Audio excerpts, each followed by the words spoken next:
রাকেশ ভাই, তোমার দুটো মিস্ত্রি আসেনি যে, তাদের উদ্দেশ্যে কোনো কথা বলবে? অবশ্যই ভাই, কেন বলবো না। তাদের উদ্দেশ্যে না, আমি প্রত্যেকটা মানুষের উদ্দেশ্যেই বলি। দেখো, আমরা বিদেশ কিসে লিগে আসি? কিছু ইনকামের জন্য।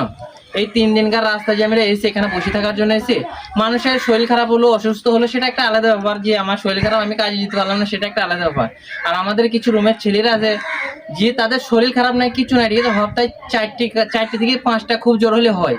কখনো আমি দেখিনি এই 6 মাস 8 মাস এসেছি, কখনো আমি দেখিনি তাদের কখনো 7টা কিংবা 6টা কাজ তারা করেছে। তা দেখো ভাই, তুমি যে এই বিদেশ করছো, শুধু সেই ভাইদের জন্য না, আমি প্রত্যেকটা ভাইদের জন্যই বলছি। তারা যে বিদেশে কাজ করছে, হয়তো কিছু পয়সার জন্য এসে, মা বাপ ভাই বোন সকলকে ছেড়ে তুমি বিদেশে আসছো কিসের জন্য? পয়সার জন্য।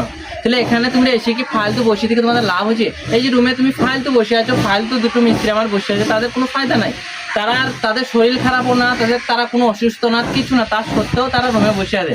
তা আমি এটুকুনি সকল ভাইদেরকে বলবো, দেখো বিদেশে এসো, যেখানে তুমি 2 বছর থাকছো সেখানে তুমি 1 বছর থাকো, সেটা সলিড ভাবে ইনকাম করো। আর তুমি এই 2 বছর কাজ করছো, 2 বছর কাজ করে কোনো ফায়দা নেই। বাড়ির লোককে জানাচ্ছি যে আমি 2 বছর আছি, তা 2 বছরের পয়সা রেখে তুমি বাড়িতে দিচ্ছ না। আমি প্রত্যেকটা ভাইকে বলবো, যেখানে তুমি 6 মাস থাকবা সেখানে তুমি 3 মাস থাকবে, কিন্তু সলিড ভাবে ইনকামটা করো। যে আমি ছুটি করবো না, যতটা পারবো ক্ষমতা যতটা কোলাবে ততটাই করবো।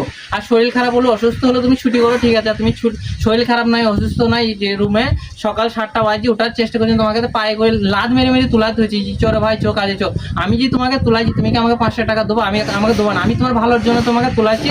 যখন আমি সকালবেলায় তোমাকে তুলানোর চেষ্টা করি, তুমি আমাকে বলছি তুই তুলাস না, তুই তুলানো আমার ভালো লাগছে না, এরকম কথা আমাকে বলে দিয়েছো। তুমি একটা আঘাত লাগিয়ে দিয়ে আমি ওর ভালোর জন্য ওকে আমি তুলাচ্ছি, তার সত্ত্বেও তুমি আমাকে বলছি তুলাও না। তাহলে সেসব ছেলেদেরকে কিভাবে আমি কাজে আনবো বলো? তা আমি প্রত্যেকটা ভাইকে বলবো, দেখো বিদেশে এসো কিছু পয়সা কামানোর জন্য, মা বাপ ভাই বোন ফ্যামিলির লোককে ছেড়ে ছুড়ে এখানে এসো 3 দিনকার 4 দিনকার রাস্তা কত কি করছি ইনকামের জন্য।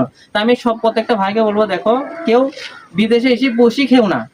যেখানে তুমি 1 বছর থাকছো সেখানে তুমি 6 মাস থাকো, কিন্তু সেটা সলিড ভাবে কামাও। তা প্রত্যেকটা ভাইকে বলবো এই ভিডিওটা শেয়ার করার জন্য। প্রত্যেকটা ভাই যেন এই ভিডিওটা দেখি একটু হলেও কিছু শিখে। বিদেশে এসে বসে থেকে কোনো কাজ নেই, এটুকুনি বলবো। অবশ্যই একটু শেয়ার করে দিই ভাইদের।